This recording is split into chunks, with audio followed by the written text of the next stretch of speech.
Hey guys, I want to start doing these videos. They're just going to do some real quick. If a question gets asked of me from anybody that's in the network, TFH network, or just on YouTube in general, I want to just release these to kind of have just a dialogue going so that I can learn, we can learn, you guys can learn, everybody can be growing together. So the question is from Alina. She's from the Promise Center, church here in Northern California. And she was asking, she's their guest services director. She said, uh, what do you do for new folks coming to the church? So new people coming to the church, how do you get them connected, get them plugged into the next steps for them on their faith journey? And there's a few things that we do. So first of all, we try to introduce ourselves to as many people as possible, especially new folks. And so how do I know someone's new? There's a few ways. Number one, I talk to them. I talk to as many people as possible. Instead of saying, hey, are you new here? Because that question, if that person's been coming for 10 years, the answer to that question is usually not one that they feel great about giving. Hey, actually, I've been coming for 10 years and you didn't notice me this whole time. That's not the kind of interaction we want to have with people. So the question I ask instead is, hey, how long have you been coming here? Right? That question could be a question I ask somebody that I know or someone I don't know. And the result is a lot of times people are like, oh, this is my first time or this is my second time.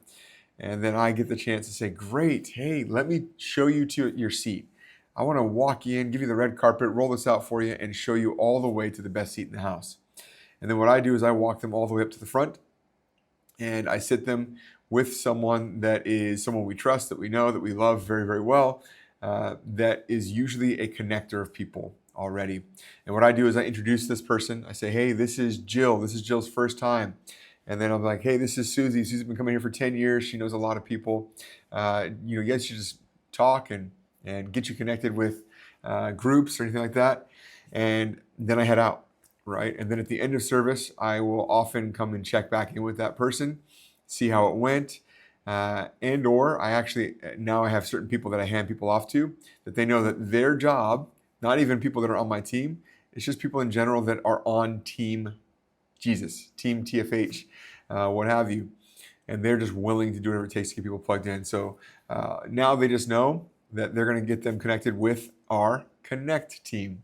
So the Connect team is a wonderful team that actually helps with this very thing. They get people set up with getting into groups, getting into Essentials, which is our class for new or people that aren't believers yet, but new believers usually, and or people that aren't believers yet, and kind of talk them through what it means to be a Christ follower. And then, they also get them into Discover, which is discovering your place here in TFH or in our church, which a lot of churches do Grow Track or Growth Track. We do something called Discover for that.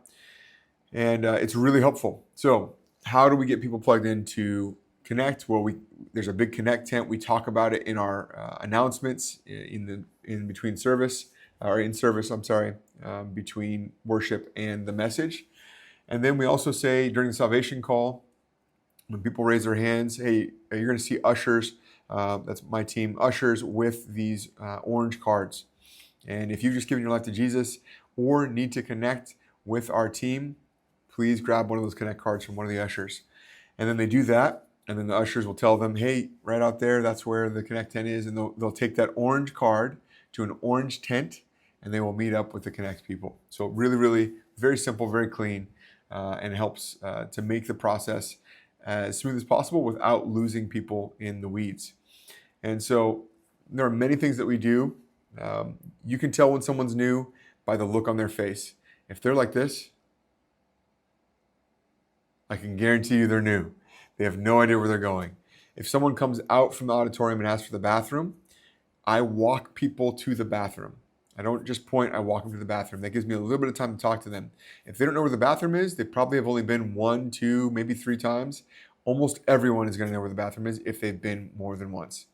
So that's another opportunity for me to meet somebody. And then when they come out of the bathroom, I'm usually in the in the lobby. I'll wait there for them. I'll open the door for them to go back into the auditorium. They'll go find their seat. I will usually come in slowly after them and see where they're at. So that way on the way out, I can kind of like make my way in that direction and then connect them with the Connect team later on, right? So the goal is to not have anybody fall through the cracks. Now, that's not just me. I'm not the only one that does that. My captains on my team do that. Any of my leaders on the team, even just normal folks, right? So the key is to have these conversations with the team. So I have these conversations with them all the time. hey, this is the level of service, the level of excellence that we want to present for all of our people that are coming to the church. We want to walk people to their seats if they're brand new. We want to go above and beyond to connect them with people that will get them into their next steps.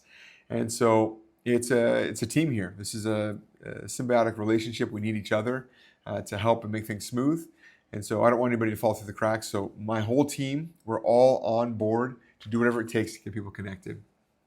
So lots of things there, lots of stuff to help in that process. I hope this video is helpful for you, no matter what church you're a part of. I just want you to know that the most important guest in our church is Jesus. The second most important guest in our church is the people that are coming in for the first time. And now, is Jesus actually a guest? No, but just remember this, guys. He was a guest at so many people's tables, right? People invited him in. And I want us to have that mindset of, hey, we want to invite people in. We want to invite Jesus in by inviting these other people in, right? I want to keep that at the forefront. So, love you guys, and hopefully this video helped you a lot.